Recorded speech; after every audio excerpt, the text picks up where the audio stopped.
Welcome to the lounge. My name is Toby Roydell, and I'm so glad you joined me today. In this video, we will do the reality check. And this one is overdue.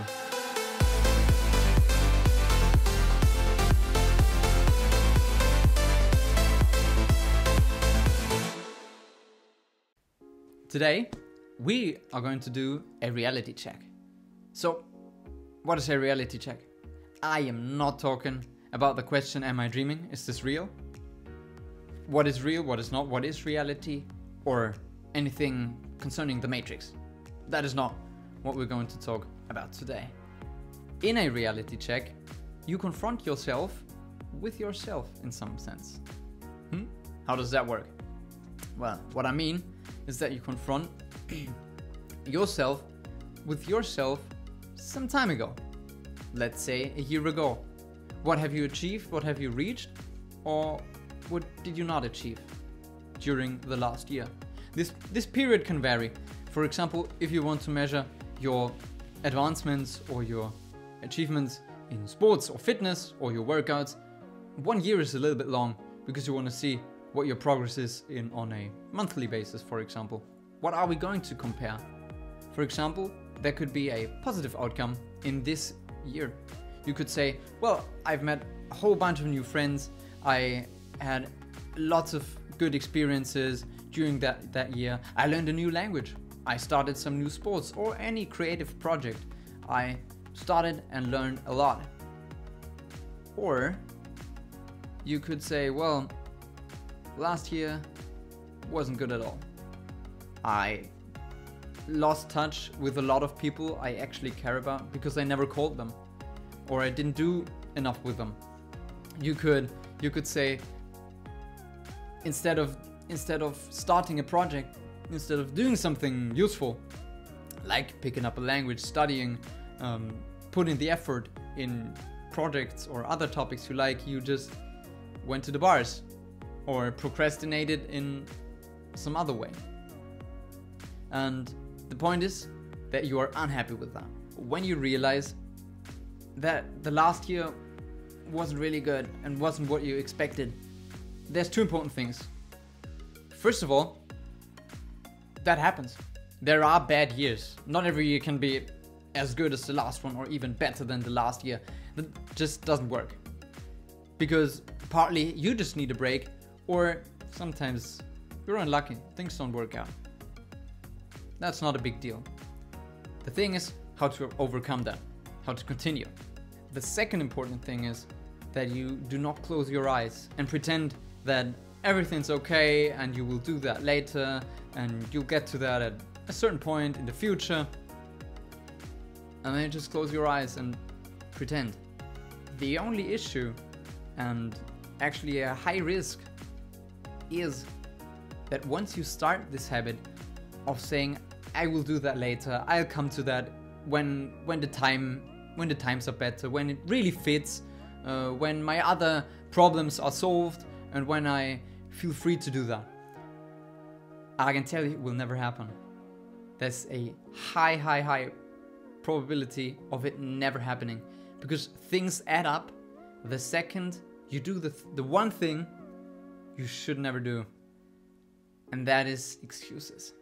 There's one good method for identifying whether you are actually using valid points and good arguments, or whether you're just using plain excuses. And this method is called the 20 years question. And I did not make that up myself. Right now, I probably did. But hear me out. The 20 years question. Imagine yourself in 20 years' time when you meet someone you haven't seen that whole time. And he or she asks you the question, Toby, back in the day, you told me about this project, this language you wanted to learn, this whatever project. How's that going? Did you start it? Was it successful? How did it go? And then you say, man, times were rough. was a bit unlucky, and I just had to work. I had to go to work. I needed the money, but I'm still planning on doing it. I would say that's a good argument. That's a good point. Working, getting money, why not? And there are a lot of points that are valid, of course, because not everyone has the freedom or the free time to do to follow their dreams immediately. Sometimes that's just not possible. But on the other hand, in case your answer to the question would be something along the lines like, there were so many people and they told me it was a bad idea, and people didn't believe in me and told me it could fail and therefore I should not try it, and I decided to not do it then.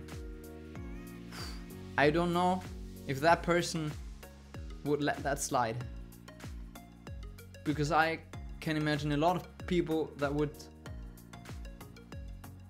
say that it's a matter of weakness, lack of confidence, or lack of an actual plan or strategy. And that would hurt. That would hurt.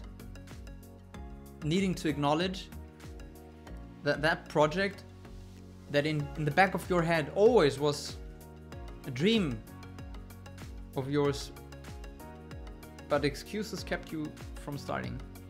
And in addition to that, it's one thing if someone else tells you that in 20 years, but you do not want to feel the need to tell that to yourself, that you actually did not start it, that you did not follow through because of some excuse.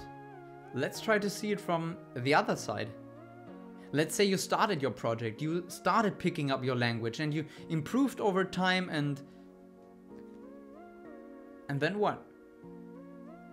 Maybe it carries through, maybe it's a huge success, maybe it's not. But in any case, in any single case, the result of it being successful or not successful doesn't matter at all. Because everyone that comes up to you who wants to tell you that it was a failure, that you failed, that you did not do a good job, it's not a valid point. Because you tried. They did not. And they can do it better if they want. There is absolutely no need to develop an idea, a project, into a $1 million idea in a $1 million business. Not at all. You set your own goals, and if you reach them, you can set yourself higher goals and higher goals along the way when you reach them. And finally, the biggest difference between that person trying to critique you, trying to put you down, the only difference between you and them is that you had the courage. And I'm pretty sure that a lot of those people that want to put you down, that want to tell you that you can't do stuff, that it will fail, those are the people that once were in that exact position. They could have started something, they could have done something, but they just didn't, because they did not have the courage to do so. And now it's the time for you to do your reality check. I already did mine, and here I am. My name is Toby Roydell. I'm so glad you joined me for this episode today, and I hope to see you next time here in my lounge.